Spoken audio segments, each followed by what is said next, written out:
Well, shall we begin? Let's do We've it. already begun, Joe. Oh, ooh, we've already begun. Okay, well, it's introduction time. Here we go. Here's my scripted introduction. Hello, and welcome back to our podcast, which is now officially named as of the time of this recording. So you might remember our naming debacle from the first episode. If not, check it out. Wherein we demonstrated our hubris by not checking whether the name was taken. But anyway, this week you're joined once again by me, Joe. Hi. Ryan. Hello, what's up? And Zara. Hi. And we'll be tackling the disastrous launch of CD Projekt Red's most hyped Cyberpunk 2077. Why was it such a letdown for so many people? And is it ironic, nay, hypocritical, for a company to release a piece of art that critiques corporate capitalist culture while at the same time exploiting its employees and subjecting them to a highly toxic workplace? Perhaps just a symptom of the wider exploitative, I can't say that word, video game industry. Plus, Paul W.S. Anderson's Monster Hunter adaptation has recently been released and, in a turn not surprising to anyone, has garnered not so hot reviews. So we'll be looking into past movie adaptations of video games. Can they be successful? Are they even worth adapting? So, all this and more on 8-Bit Popcorn. Awesome. I love the way that just rolls off the tongue. Good job, Joe. Yay. So, who has actually played Cyberpunk? Has anybody played? I played it. I haven't. No, I haven't played it. I'm waiting. Not me. Well, yeah, just go in. I mean, you're the one that's played it, so you tell us your thoughts. Well, I'm sure everybody else knows, but essentially this is an open world action adventure story set in Night City, a megalopolis obsessed with power, glamour, and body modifications. You play a character called V, who's a mercenary outlaw going after a one-of-a-kind implant that is the key to immortality. And I'm sure at this point everybody knows Keanu Reeves plays a pretty central role in this game, which I love. I love his character in this.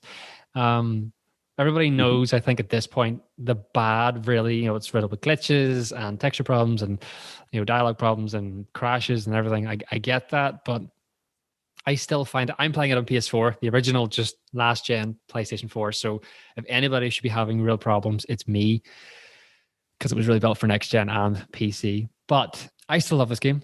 I'm not finished. I've put quite a few hours into it right now. At the moment, I'm not actually sure how many hours, but I've probably put in a good maybe 15, 20 hours since this came out. Probably too much. One of the good things actually I love about it is the story. I think the story is fantastic. The trailers set it up that you're going to meet certain characters or you're going to be running around the city with certain characters. This is going to be spoiler free as well. I'm not going to spoil anything for anybody. But I feel like the trailers led me to believe the story was heading in a certain direction, or that you would spend the majority of the game with certain characters.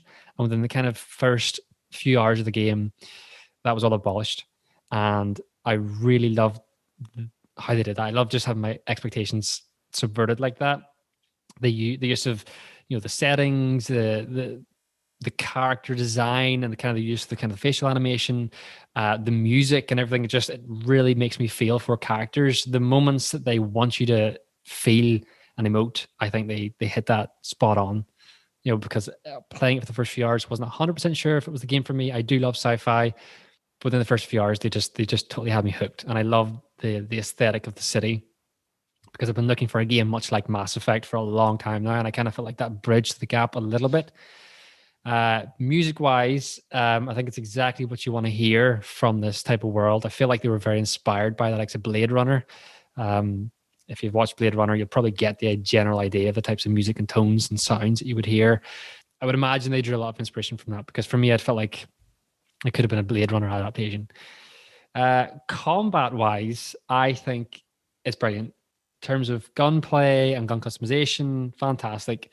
And I love the idea that you can actually mechanize your own body.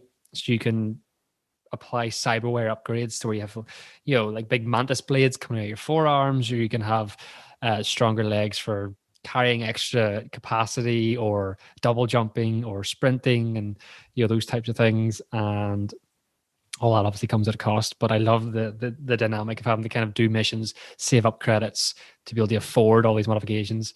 So I kind of do enjoy those points within a game. The character creator, I think, is just it's something everybody's talking about. Like everyone knows, like, I mean, I know as soon as I loaded up a game, straight away, I went straight to female, scrolled all the way down to where I could find chest and went, okay, let's see how this works. I just gave her big boobs, and they're nude, so they're not wearing anything. So you're seeing boobs, you're seeing, I can't really say you're seeing her vagina because you don't actually see it, but she's not wearing knickers. Her You see a vagina bit must of start everything, further though. round, like some start higher than others, I think. And then I went to the men and then just played with penis sizes and the different types of penis, large, small, circumcised, Yeah. uncircumcised. It's very interesting. So customizable. Yeah, it's fantastic. Obviously, I went for a woman. I usually play men in games, but I thought actually I'm going to go for a badass woman. You can change color of your skin, give yourself kind of different aesthetic looks in terms of cyberware, hair color, eye color, mouth, ears, the usual. The problem is you don't actually see your character that much in this game.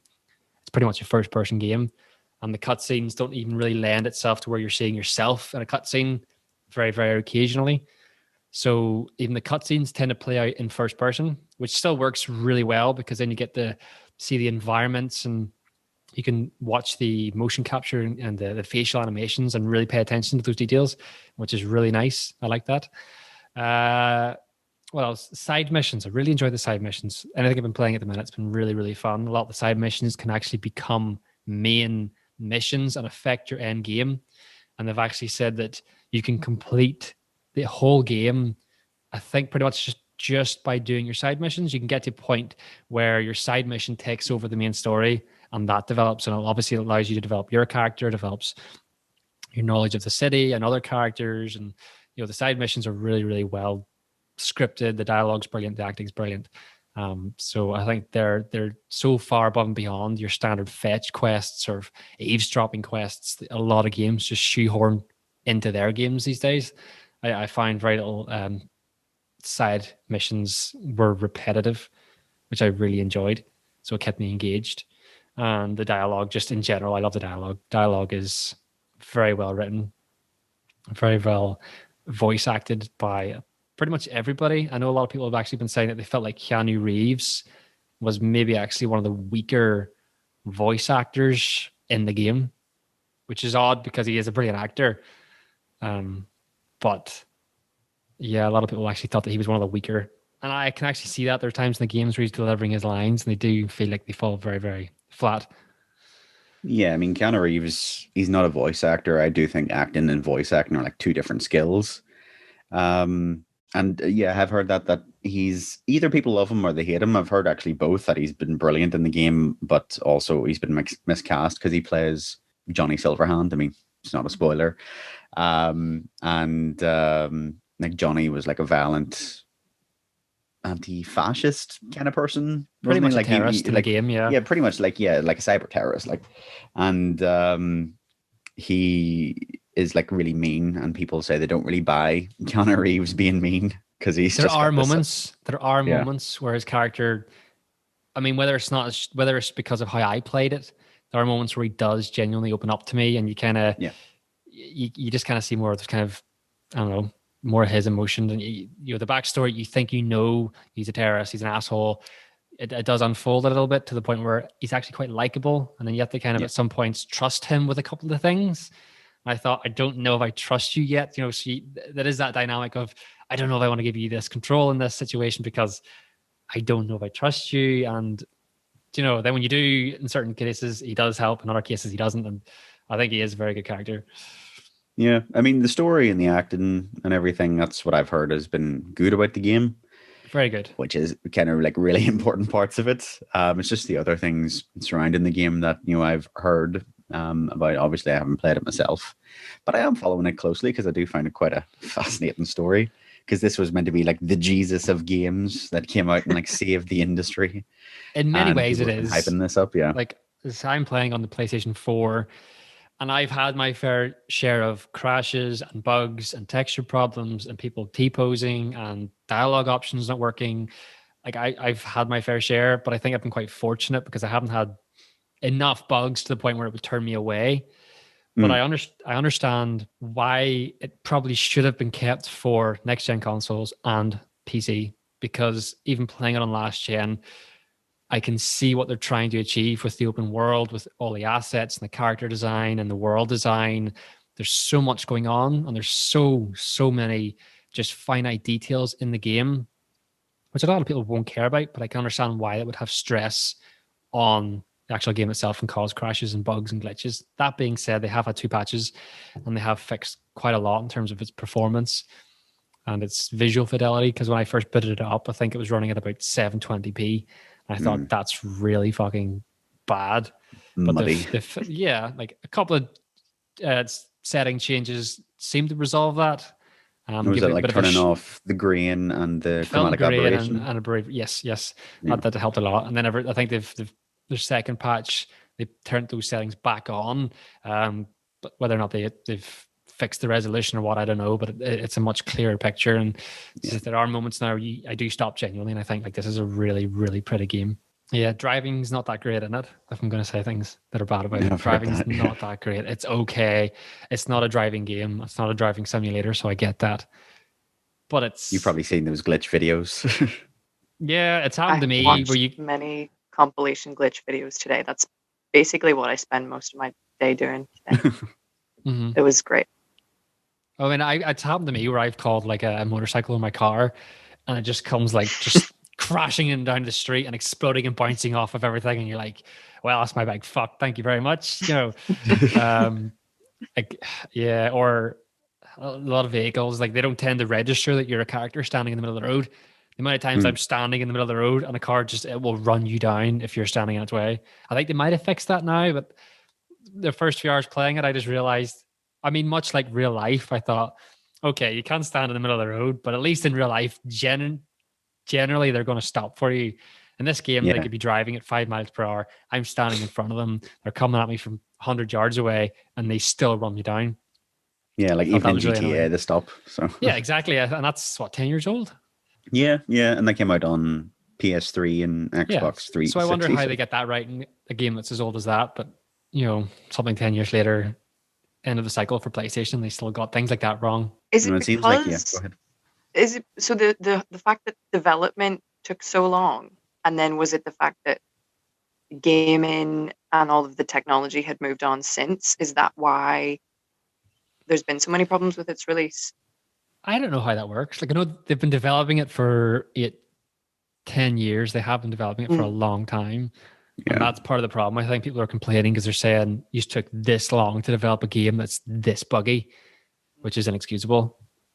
I mean, they did hide all of the last gen stuff, in all the marketing. It was all the PC version. So they were advertising the ray tracing, they were advertising just all the high fidelity stuff. And they knew that they couldn't possibly pull that off on PS4 and Xbox One. So I don't think they focused on it. I think they just focused on the PC version, and it was just get it out the door. Whatever happens, happens, because people will buy it anyway, because it's Cyberpunk 2077. We've been hyping this up for literal years. And they were just like, we'll make our money and we'll fix it in post. And I do think that was a big, big problem, big mistake. Well, they do seem to have fixed, I think, quite a lot in, the 2 weeks or so that it's been out? Like with the 2 patches, even, like they, in my eyes, they fixed a lot of the performance. I'm not getting as much crashing. There's no T-posing. There's less texture pop in. So it seems like they could have probably, I mean, those 2 patches, I think, came out within the first week. So I think, I kind of feel like those are things that they probably could have had done before the launch on December 10th there. I still kind of feel like if they got the patch out that quick as a hot fix, they probably could have had that done prior to it going out in the first place, and at least having run a bit smoother. Maybe. Yeah, but I mean, the stuff that I've heard about their studio is that they've had people working like 6-day weeks for months. Been working their staff to the bone. And if they could have had it done, they probably would have had it done. I mean, they had everybody working constantly around the clock. And I just think they either underestimated the time or the executives got real greedy and were like, yeah, just F the customers, just get it out, and we'll take the heat. Little did they realize their stocks would drop by 30% so far. I think it was over 40%. Yeah, I mean, it just keeps going down and down and down. Sony have delisted it from their store, so with Microsoft, I believe. Which is the first time they've ever done that. Sony, they've never removed a AAA game before from the Sony stores. I mean, I think that CD Projekt Red thought they'd built up a lot of trust from people with The Witcher 3, because The Witcher 3 launched in a pretty bad state as well. Apparently. And they fixed it, and they fixed it with patches and give like free DLC to people, and that like built up a lot of trust with CD Projekt Red. And they thought they could sort of coast on that, but apparently not. Well, it's gotten to the point where CD Projekt Red may actually be sued by their own investors, because they feel like stock has obviously plummeted down over 40%, and they feel like they were materially lied to, I suppose, whenever they were coming out and saying things to the investors and as well as the consumer. This runs fantastic on last gen. It's got this, it's got that. It's running better than we expected. And people are saying, well, they lied. Like they knew the state that they were launching it in. They blatantly lied about that. So I think that there is a class action lawsuit against them. Yeah, they said back in January it was running perfectly. Mm-hmm. So. When a game launches that bad, like I'm not surprised somebody's going to sue them for false advertising. Yeah. Plus with the employers thing, like apparently that's already a problem in animation and gaming workplaces anyway. Mm-hmm. So the fact that that's come out as being, working them to the bone and all the really bad conditions. I mean, would people have really minded if they'd pushed back the launch and they had a better game? I just don't really get the... Well, you're right in saying that. It had already been like 10 years, so people could have waited longer, and it could have been done in a better way. Yeah, well, they've delayed it. I think it was 3 times this year. It was meant to come out in April. Yeah. They delayed it to like November. And then they delayed it another 3 weeks after that. And CD Projekt Red, their developers were getting death threats because people are saying you better fucking release this from game. A very small amount of people. Yeah. But I mean, this is what they get. They wanted the game out. It wasn't ready to come out. People were kicking up a fuss and issuing death threats or whatever. They were cursing CD Projekt Red's name. Yeah, they probably could have left it another couple of months, probably. I do think that is a way that companies like to shift blame onto the consumers. They go, oh, well, you asked for it. You wanted it out. Whenever, actually, I think a lot of people were pretty happy to have it delayed. I mean, there was a quote that I just kept seeing bandied about by Shigeru Miyamoto from Nintendo. A delayed game is eventually good. A rushed game is always bad. And it wasn't even rushed. Quote was always it wasn't even rushed yet. It was just unfinished. Mm-hmm. I do think that is just a way of shifting the blame onto the consumer, going, well, be careful what you wished for. You wished on the monkey paw, But as for the crunch and stuff, I mean, I do think that is like as you say, Zara, it's a really big problem in film and games. Like, I got some statistics here for you, okay? So employees at Blizzard have said that they had to skip meals in their company cafeteria because they couldn't afford the food. And this is after months of crunch, people literally sleeping under the desks and everything like that. And instead they used the free coffee machine as an appetite suppressant so that they wouldn't have to go and buy the food with their meager salary that they were being paid for all this crunch. Whereas the CEO of Activision, which Blizzard is a subsidiary of, was paid $40 million as a salary, plus his bonus and whatnot.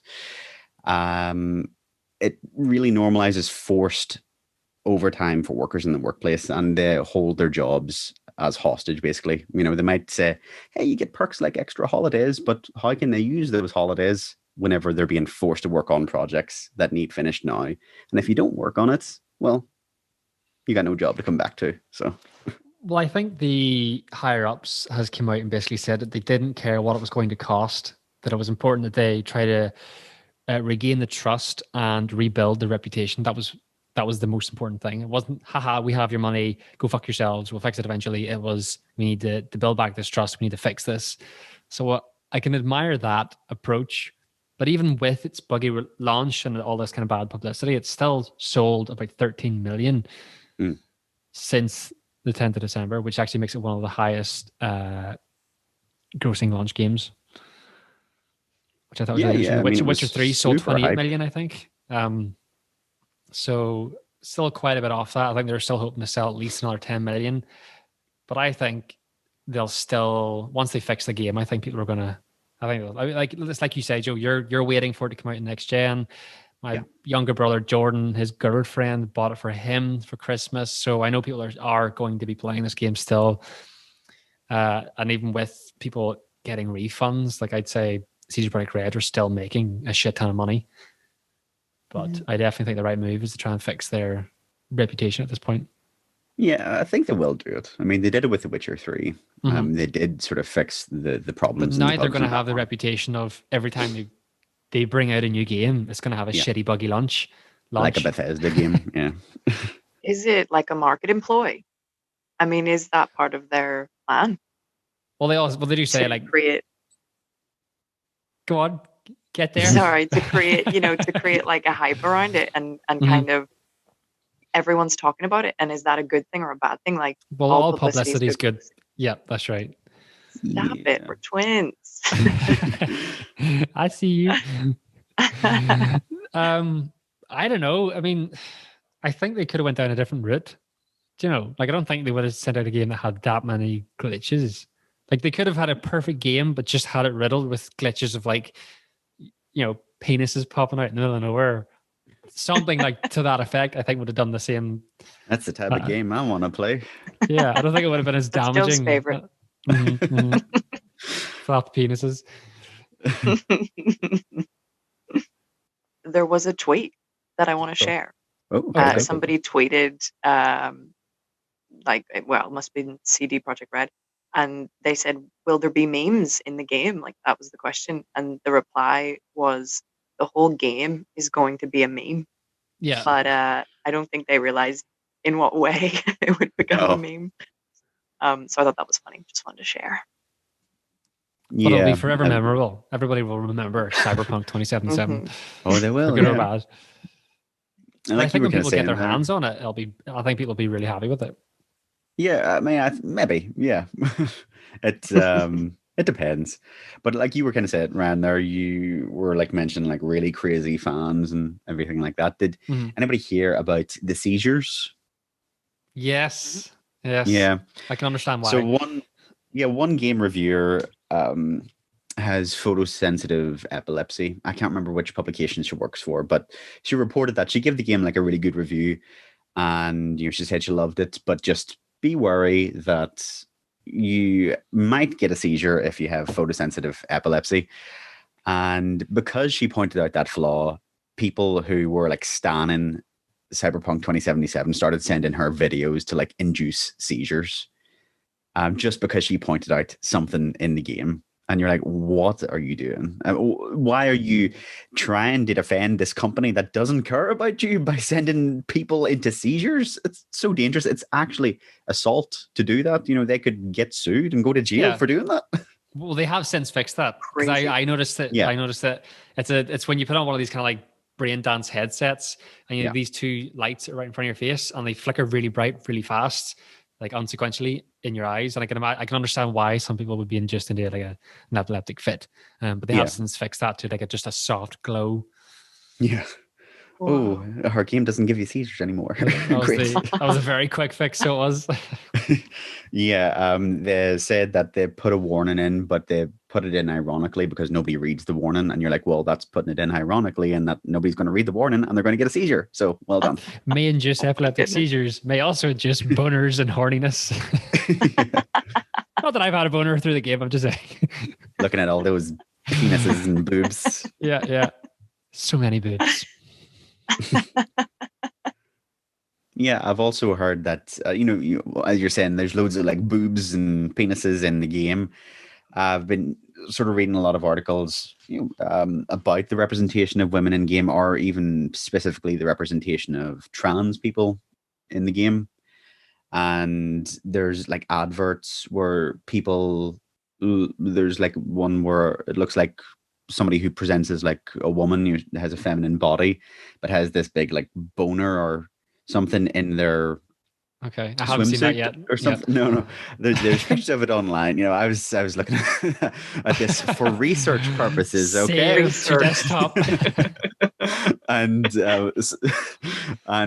they were saying that let me actually just read this out to you, because it's put way better than I could ever really put it.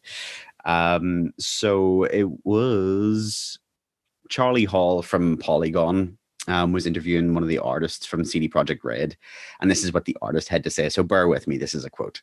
Cyberpunk 2077 is a dystopian future where megacorporations dictate everything. They try to and successfully influence people's lives. They shove products down their throats. They create those very aggressive advertisements that use and abuse a lot of people's needs and instincts. So hypersexualization is apparent everywhere. And in our ads, there are many examples of hypersexualized women, hypersexualized men, and hypersexualized people in between. This is all to show that, much like our own modern world, hypersexualization in advertisements is just terrible. It was a conscious choice on our end to show that in this world, a world where you are a cyberpunk, a person fighting against corporations, that advertisements is what you're fighting against. Okay, so fine and dandy, it all sounds like quite purposeful stuff. But this is kind of where I start to sort of disagree with their inclusion of it, because Charlie then sort of goes on to say, I don't buy it. While a cutting critique of queer commodification might have been part of the idea's nucleus, the outcome of the commodification itself, objectifying trans people as creatures of deviance defined by their genitals and suitable only for sexualization or rejection. So why don't we discuss about the commodification and the neoliberalist repackaging of people's bodies and identities? But the developer did come out and say, that was a mouthful. The developer did come out though and say that was the point of trans, that kind of that image of a trans person being used for advertising, because it is a word about corporate greed, and the corporations run the city, they run the world. Do you know, like, it was intentional because it played into the lore of the world. It wasn't abusing the image of trans to sell the game or be offensive in any way. I feel like it was just, they came out and said this is used intentionally to sell the corporation's view on this world and how they run it and how they commercialize everything. Like that, I thought that was innocent. Yeah, I mean, I think that's fair enough that they did try to make that commentary. But again, I haven't played the game, so sorry, hardcore gamers. If I want to wait on something that performs better, I will play it eventually, and maybe my hashtag not real gamer. Yeah, hashtag yeah, I'm not a hardcore gamer. But anyway, I did my research. I tried to be as objective as possible. I read articles from both sides of the sort of point of view, and it kind of seems like there isn't that much representation for like LGBTQ plus. Yeah, I was going to say that I didn't, like, you're saying about trans, but I haven't came across the image yet. That, or I haven't been looking for it. But I haven't met anybody that I'm aware of. And I've fucked some characters just to see how that went down. But you're always doing it on your own. Like, no, it's about quickly. Let's just get this done. Please don't walk in on me. Oh God. But I haven't met any characters, and I haven't really seen much representation of trans characters in it. I thought there would have been more. Because they did actually make that as sort of a point, to say that there is LGBTQ plus representation, but a lot of people are saying they don't see it. So, well, I think they build it as a game where anything was possible, and that you could kind of create a character, and But actually, I was talking about this with friends, and they said that even when you pick a gender, you can't then change the voice. Like if you pick male, you have to have like a deep voice. If you pick female, you have to have a high voice. Things like that, where they felt like lots of different groups came out and said, that's not representation. You should be able to. It should be more free. And I think they shot themselves in the foot, because they completely build it as being this incredibly expansive open world where you can make any choices and be anything. And then it was quite limited then for a lot of people. Well, you can be a female character with a penis. Like, that's an option. Okay, well, there's a good choice. I'm not sure if you can be penisless if you're a male. I don't know. But I don't know. So, and then even there was not much racial representation as well. I think people were saying that, it seemed like it was going to be. I mean, there are blacks in the game. There are, like, there's Japan towns. You're going to go there, and there's a mix of cultures there, but traditionally you're going to see maybe more like clans or factions. One of them is the Tiger Claws. They've kind of the artwork and the kind of maybe the clothing aesthetic of something, that kind of like Asian culture. And you do see more of those kind of ethnic backgrounds there. I do feel as though, you're probably right. The more I just stop and look at people, they're probably all just, not black, not Asian. I'm trying to be careful. But then again, it's not something I've been looking for. Like I haven't been looking for. I don't think it's really one-sided. I do feel like there's a good representation, but it's not that I think often it's that maybe I'm... that the actual representations are very like stereotypically what we view as that culture, rather than it being maybe authentic to that culture. Yeah. I think Well, I mean, that's maybe what people were saying. I'm not walking right up to the NPCs to see what shape their eyes are, you know. So maybe there's more representation in the game than you think. Yeah. I don't know. I feel like there's plenty of blacks in the game. Not that there's not a lot, not that there's too much, not that, there's not that there's the right amount or the wrong amount, just that they are in the game, and I didn't feel like they were either underrepresented, nor did I feel like women were underrepresented. I think like there's loads of those characters as well. So yeah, I kind of felt like there was a good representation of a megalopolis, futuristic city. It might well be. I mean, it might be the places that you hang out. You said you started just whenever we met up to go to see Die Hard. You said that you did the corporal life path, didn't you? I did go the corporal life, yeah. Yeah. I started off as corporal. Yeah, I mean, if they're going to be more realistic, as I don't know whether they thought about this, but the likes of Watch Dogs Legion have certainly thought about this. If you went the corporal path, you might actually not encounter as many black people. But I still have free reign to walk the city. I should see the majority of people. But you might be sort of hanging around those sort of corpo areas, because in Watch Dogs Legion, they have like this algorithm that generates, and they sort of based it on the segregation. Well, it is basically segregation of London City, and you will encounter different types of people based on where they are. They'll dress differently, they'll have different backgrounds, they'll have different sort of socioeconomic backgrounds, because you can play as anyone in Watch Dogs Legion. You just kind of go up to somebody, recruit them into DedSec, and boom, or you can play as them no matter basically who they are, unless they hate DedSec. And so maybe it's just that you haven't encountered those people, those types of people, because I do wonder, is there around the white rich corporate areas? Well, not really, no, because at the start of the game, you don't really get to spend much time with those types of characters. Yeah.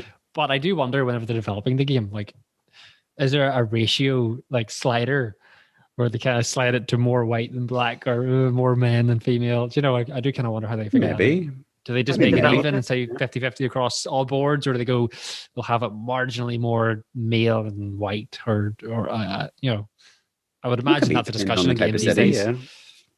I wonder if it depends on what their kind of aim for market is. Like if they're selling it more in, Europe, then they'll have more white people. Maybe, I don't know what way they think about it.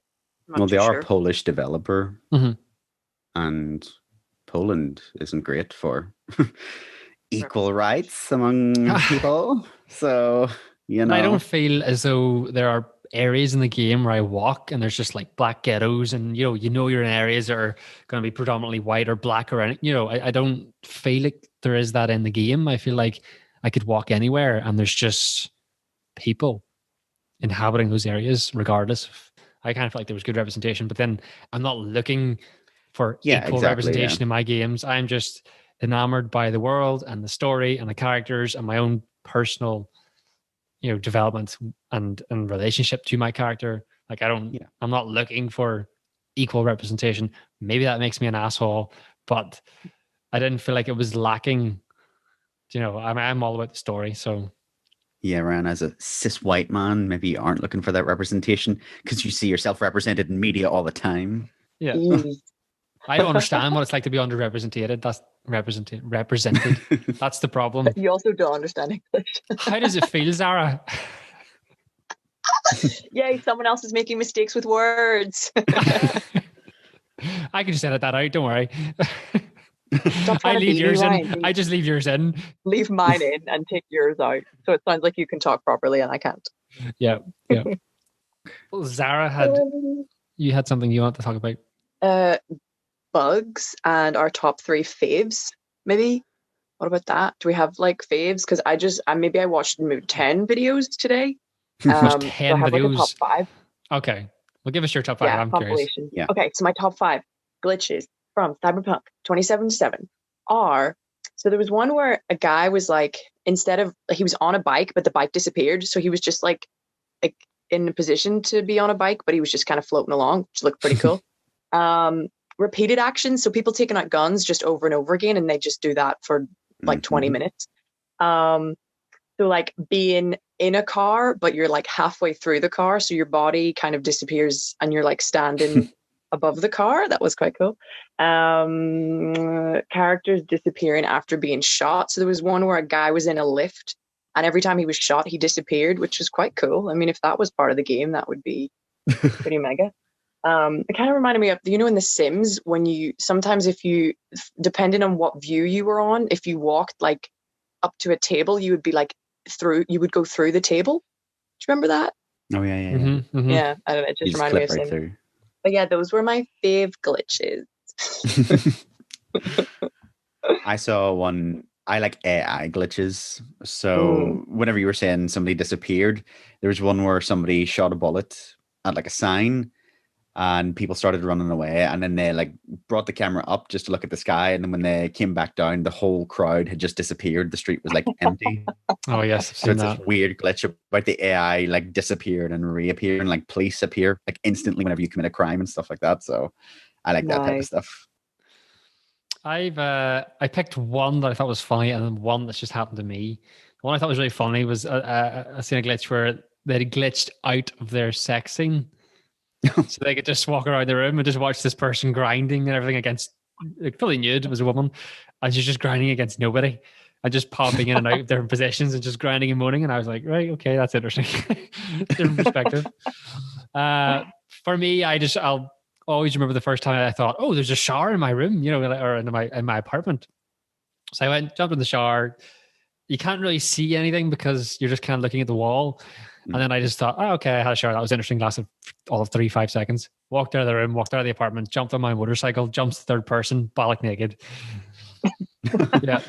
Just riding, just bareback on top of his motorcycle. And I thought, I'll just see how long I can do this for before she puts her clothes back on. So it must have been a glitch. It eventually fixed itself.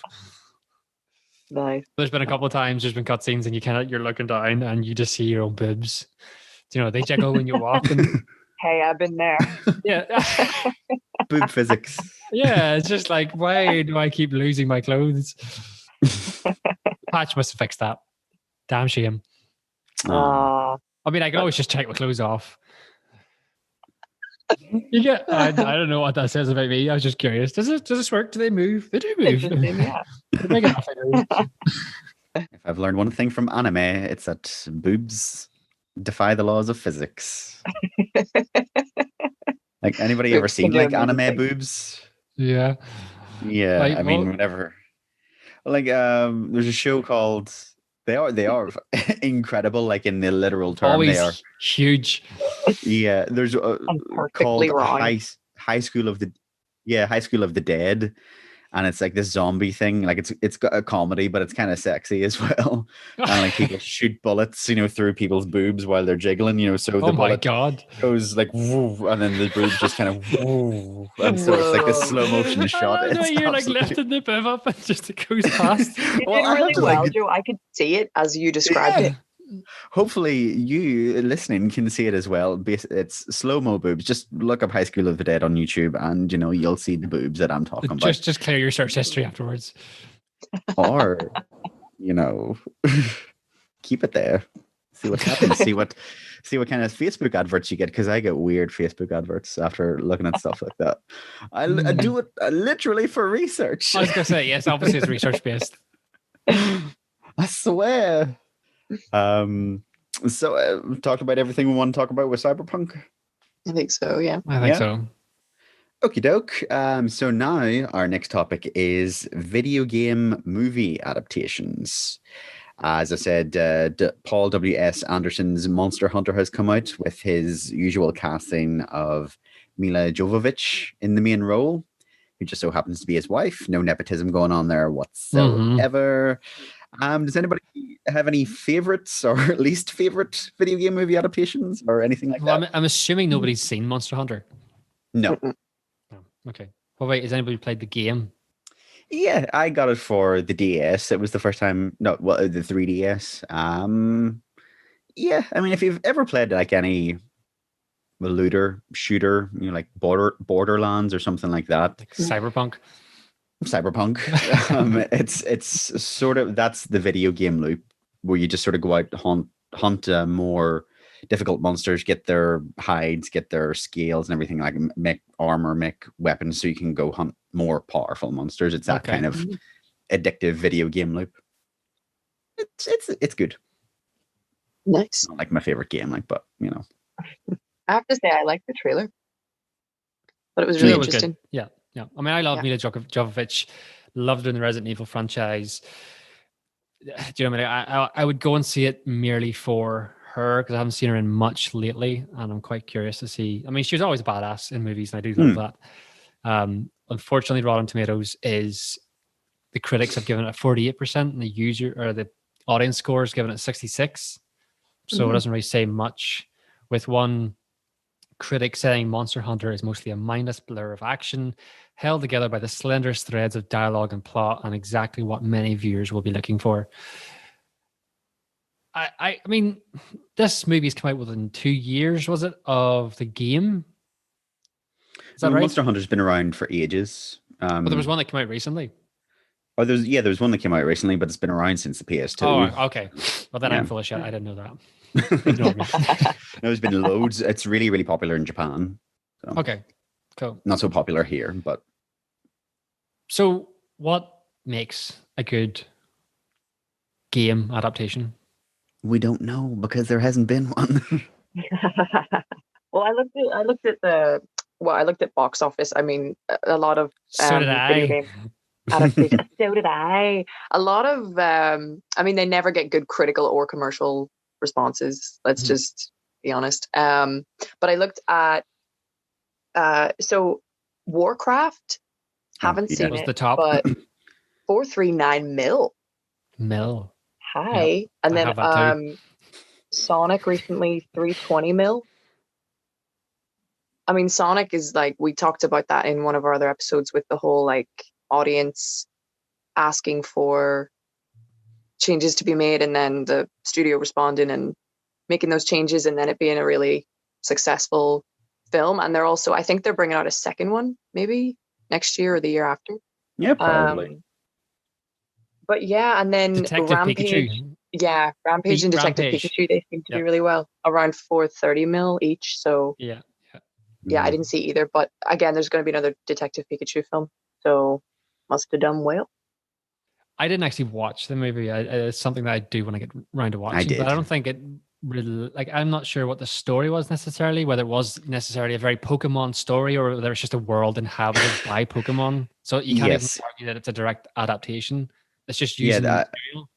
Using a character. Say, exactly that, Ryan. Like, I wouldn't say it's an adaptation of Pokemon at all. It's this weird, like, Freaky Friday body swap facilitated by Mewtwo. Spoilers, sorry, it's pretty light on story, to be fair. And yeah, I mean, if you're gonna adapt Pokemon, like, I don't know, I would make it a tournament film, make it a tournament arc of an anime. Yeah. And it could have been anything. It could have just been any mystical creature whatsoever. It didn't have to be Pokemon. So to me, it wasn't really a Pokemon film. It just used the designs. Well, I say they, because I'm not going to say where I sourced this from. I've seen this all over the internet. They're saying that the nature of the problem is actually the medium itself, so video games itself. So video games are obviously interactive, where players have more or less control over how the story unfolds, and their own personal development and their relationship with the characters. And sometimes you can build your own little kind of personal little stories with just how you play and perform in the game. And then films are far more passive. So you're just watching the experience unfold in front of you. You're watching somebody else's story. So, I mean, there is a psychological benefit to playing games where you feel like you're being rewarded for completing missions and building relationships, and you're getting money, you're getting upgrades, you're progressing. And I have seen psychologists come out and say that within reason, there are certain benefits that come from playing video games psychologically, because it's reinforcing almost like positivity that you're doing well, that you're, and there's also something to be said in there about games having, they're helping establish critical thinking. You look back at, say, Super Mario, when you're playing the Nintendo, you're just running across the screen and you're just jumping up and down avoiding bad guys, jumping from one platform to the next. Whereas in games like Cyberpunk, you're listening to the story, you're deciding the relationship you want to build with the characters, you're then choosing dialogue, and then split second moments of like action. You're assessing the environment, you're looking at your mini map, you're seeing how many enemies there are, you're assessing the weapons they have, the strength of their characters and the armor. You're assessing then your own ability, your own level, your health, your weapons, your ammo, your moving around the environment. So there's split second decision making going on in a lot of games as well. So yes, too much gaming is bad, like anything, but there are those benefits there too. But the nature, the fact that video game can be more personal and movies are more passive, they say is one of the main kind of problems with video game adaptations. Like sometimes sometimes as well, they can be sourced, like movies can be sourced from poor, shitty source material. So you're getting a movie from a crap game anyway. And sometimes games like, say, The Last of Us 2, the stories are already near perfection, or they're as good as they could probably be. So there's no reason to make a movie about it. It's like you've got Mulan, which recently came out there this year, and you've got the original animated film. Perfect. Loved it. It's a musical, great characters. And then you got the newer live action, and they've changed certain aspects, and they've kind of changed characters, changed some story beats. And that's my issue, is that you're taking something that I think is practically perfect and they're trying to change it. So that's also an issue as well. Like they're trying to add to what's already, in my eyes, or many people's eyes, perfection. And that's a problem as well. People are going to hold certain stories or characters or ideals near and dear, and then the studio are just changing that and thinking, we can do better, which I think more often than not fails. Yeah. There's been a couple of, like, even there was an article on IndieWire, and it was Christopher Nolan saying that what was the quote was, your boyfriend. We went fairly, my lover. He said we went fairly far down the road toward adapting Inception, and then we axed it. So it was gonna be a video game, and then they axed it. So that's like the opposite. So you're going from a film and creating a game. And actually, the trailer for Tenet premiered on Fortnite, I'm pretty sure, and that was the first like high-profile film that premiered on a video game. So he kind of was messing with that format anyway. But yeah, so there's like that other, like the opposite, where you've got a film or a kind of series or whatever, and then you adapt it and make it a game. But then does that work because you already know the film Inception and what it's about? Is there enough there to make a whole game? Does that work that way around?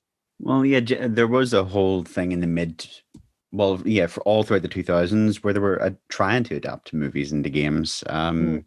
And generally they didn't work because they barely had any time at all to work on them, because they had to get it out by the time the movie came out. So yeah, generally they were pretty crap. They just followed the bare bones of the movie story. But one that people obviously do remember very fondly is Spider-Man 2, based on a movie. People always pointed out being like one of the best games ever at times. So it can be done. I'd say it's easier to adapt from the movie to a game than it is to adapt from the game to the movie. I would agree. Yeah, to a degree. Because, sorry, go ahead. No, I was just, no, go ahead. If you've got points, Mike. I was going to say that the Marvel Cinematic Universe and even somewhat Star Wars is actually proof that films can do an excellent job of exploring, like, say, geek culture, and fleshing out characters that we love. Like Star Wars obviously was movies first, then games come out of that, where they're expanding on the lore and the characters, and they're creating new characters that are becoming or not becoming canon. So I think more often than not, I think it works better taking source material from good movies and then making games out of that explores that world further than trying to take a game and expand. I don't know why one works and one doesn't, but it should in theory work both ways. But why does it work from movies to games, but not necessarily from games into movies? Well, because I suppose with video games to films, you're decreasing the amount of possibilities, whereas film to game is increasing the amount of things that you can do. So it's sort of that. It's probably that way around. Yeah, because with movies into games, they're then taking what they may already love and then they're getting to go and have a personal experience with the game and create relationships with characters and actually play and immerse themselves. Whereas if you're playing, say I was playing, say, I don't know, Monster Hunter, and then they turn that into a movie, well then suddenly where I have a really personal relationship with characters and stories and lore and whatnot, and they take it into a movie, then I'm taking more of a back seat to that source material, and maybe I don't enjoy that as much. Yeah, maybe. I mean, yeah, certainly for like RPGs and stuff. I mean, Mass Effect, I think would be. I mean, I would love to see a version of Mass Effect on like TV, maybe not a movie. There was consideration for it to be in the works, but but they ago, never like really did it. 2012 Yeah, or something. It kind of somebody still owns the rights to it. Yeah, but I wouldn't want to see the Mass Effect story adapted. I would rather see like a side story adapted. Because Shepard was my character and Shepard was your character and whatever. But I think what is it? Oh, Femshep. She was my first. I watched like 2 videos before coming on this episode. It was one by Cosmonaut Variety R, and then there was another one basically rebutting that video by JXE. Cosmonaut was saying that video games cannot make good movies at all. It's almost like impossible to do it. And then JXE was going, no, it's possible, but they just haven't done it. And sort of from watching both of them, I think the problem is that they, rather than trying to adapt the video game into a movie, they translate the video game into a movie. And I think that's a very sort of different thing that they've done. If they're taking away that interactivity, they need something to replace it, whether that be, a character arc or just a more cohesive story that works in short form rather than like over 20 hours. So yeah, I think it can be done. I just don't think it has been done really. And you mentioned Warcraft earlier on, Zara. I fucking hate that movie. I hated it so much. It was a bad movie. I really don't like. I mean, again, he's an actor, so I don't blame him too much. Somebody has told him at some point in his life to use his eyes, Travis Fimmel. And boy, does he use those eyes. I saw him recently in that Ridley Scott thing, Raised by Wolves. Did anybody watch it? No, I did see it. No. Well, I mean, there's a point every time we ask each other, have you watched that? We're always like, no. No spoilers again, but there's a point he goes kind of crazy in it, like, and oh boy, does he act the crazy? I don't know. This is turned into a roundabout, like against Travis Fimmel. I don't mind you, Travis Fimmel. Just tone those peepers. Close the peepers. Well, look at I have down here Wreck-It Ralph. I think is a perfect example of a game into a movie. But then there's so little. There's no story there. There's no character development. Like people just know the game, but they were able to blend it with other gaming franchises and build just a good story around that. So that's, I think, one of the rare cases where they had a character. Was Wreck-It Ralph an actual game? I think it was. I thought it was based on Donkey Kong. I don't think so, because Donkey Kong's in the game itself. I know, but itself, sorry. It's like a Donkey Kong inspired. I'm pretty sure Wreck-It Ralph was someone proved me wrong. I'm going to Google it now. Just been caught out. But I thought it was based off a real game. There we go. Was Wreck-It Ralph a real game? Wreck-It Ralph is a film about a villain from early. No, is this real? Hold on. Just read the synopsis. Is anything real? Is anything real? Is it all real? Simulacra simulation. Are we all in the Matrix? Well, I don't think it is. No. Oh. You just made me look stupid. You could have just agreed with me, but no, you didn't. You just made me look like a dick. Fuck you, Joe. Yeah. There we go. It's based on Fix It Felix, an arcade machine that debuted in 1982 from publisher Toby Comey. Yes. In reality, however, the game never actually existed. It is instead an homage to Nintendo's Donkey Kong. That's what you're saying. Yeah, Fix It Felix, but yeah, the game wasn't called Wreck-It Ralph. Yeah, but was Fix It Felix real? Fix It Felix was the game in the movie. But the movie was called Wreck-It Ralph, but it wasn't a real game. It was a made-up game. Oh, okay. Right. Well, whatever. It is instead an homage to Nintendo's Donkey Kong. Upcoming 2021 adaptations and beyond. Mm-hmm. So they have Tomb Raider 2, Sonic the Hedgehog 2, so you've already said that, Zara. Minecraft, because I don't like Minecraft anyway. Uncharted. I don't really know if Tom Holland's really. I know. It looked a bit cheesy. The Last of Us, that's going to be a television series. I'll be quite interested in that. Mass Effect is still up in the air. Five Nights at Freddy's. That'll be interesting. Splinter Cell, one of my favorite franchises, and then obviously Metal Gear Solid. That's been adapted in a movie, which I'm your favorite really, actor, really Oscar curious Isaacs. about. I like Oscar Isaac. I just don't know if he's right for the role. Prove me wrong. I hope they do justice. The director's got Hideo Kojima's blessing, so yeah. I kind of wish Hideo Kojima was hired to do it, but whatever. It would be like 50 hours long if he directed it. Probably, but it would be a masterpiece. That area, you would just go over the top. It's being directed by the guy that did Kong Skull Island. Yeah, is it like Jordan Vogt or Jordan Roberts? V. Roberts, I have written down. So yeah, he's done other programs, but I'm not really familiar with any of them. Kong Skull Island is just what popped up with me. I love how you knew that. We must have been looking at the same websites. Obviously, we're twins. Twins and Joe. Twins and Joe. Twins and Joe. That's our new name. I'm the unique one. Yeah. There's also apparently Final Fantasy is being adapted into a TV series. Square Enix are really creatively involved, but they don't know what story it's going to be drawing on. And I've just recently been introduced to those games, so I'd be really interested to see what they do with that. There was a Final Fantasy 15 miniseries that I watched. It was pretty good. It was okay. Yeah, it was actually better than the games, I think. So, or that game, that particular one. I can never get into Final Fantasy.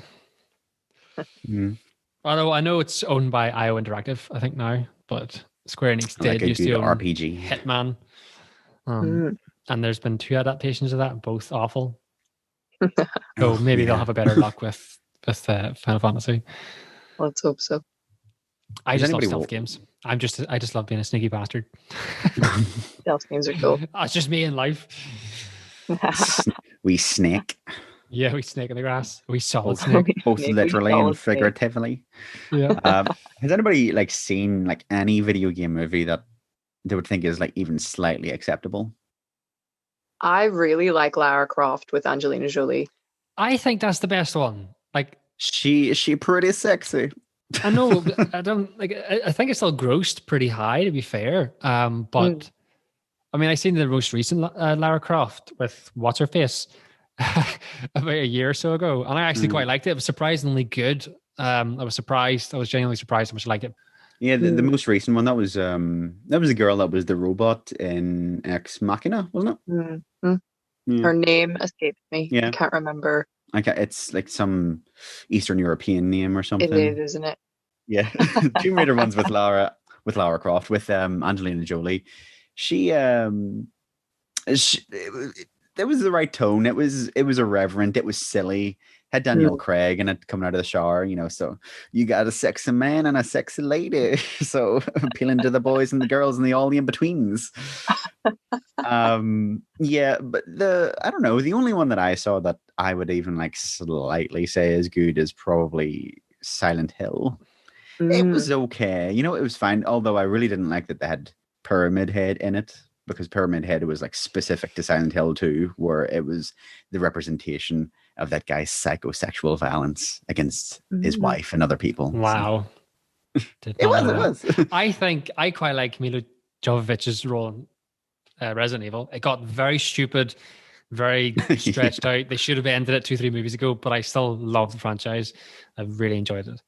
Doesn't make any sense. Well commercially as well. I feel like it grows quite a lot of box office. I really enjoyed the first and the second. The third, was that the Afterlife one? There was one where they went to prison. Apocalypse? Was it Apocalypse? I didn't like the one where they went to prison. Nemesis. Wentworth Miller from Prison Break. I didn't like that one.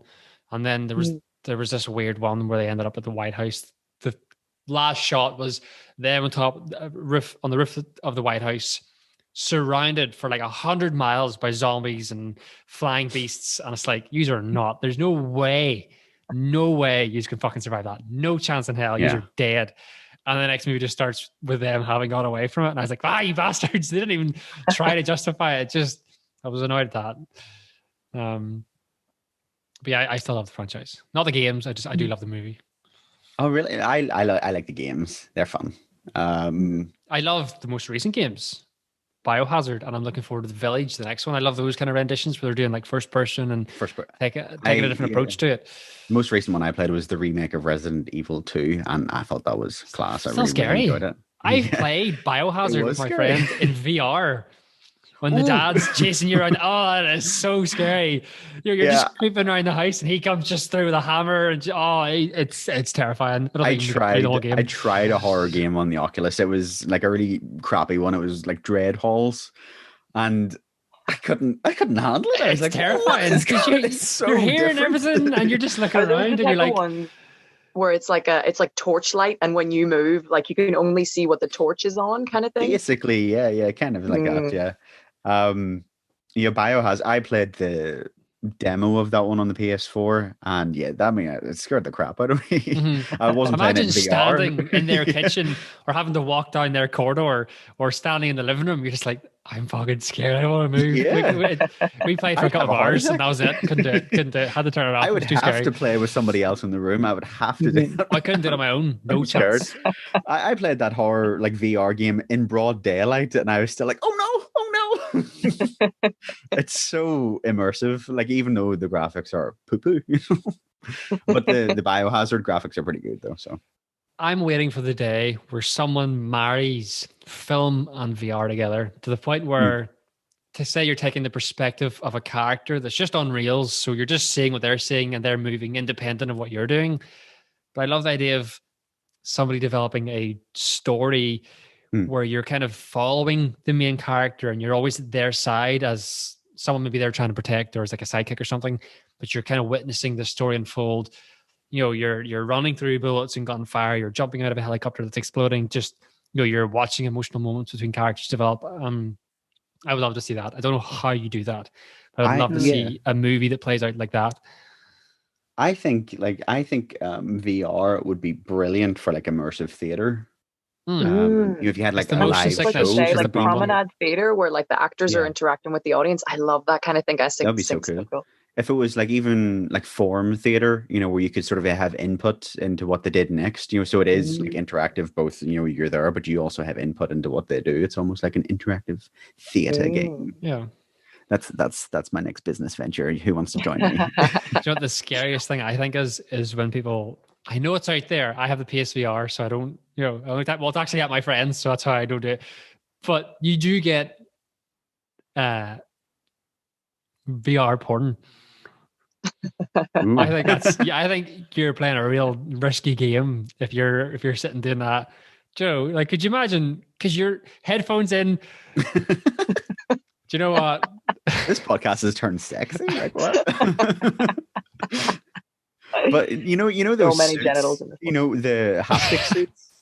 And like, imagine you got like an interactive flashlight as well. Oh Jesus! You had like a person like touching you all over, and then you had the flashlight working on you. Oh, you do get. I have seen like lips. It's like it was years ago. Like go back 10 years or something. I did see something where you plug in these like lips into your USB port in your computer or something, and you kiss these lips, and it's as if and then she on the other end or he, whoever has lips on their end, and you kiss each other through these plastic lip things, and they kind of mimic. I don't understand how it works. It's fucking weird. You're like controlling the thing that plugs in the other person. So I would plug it into my USB, and I would be holding this little lip thing to my mouth, and I would be kissing it, and I think it kind of mirrors my movement across. I mean, I don't know how good it is. I remember reading about it. I saw a picture of it years and years and years ago. If that's what they were doing then, I am sure we will have cyberpunk sex in 30, 40 years.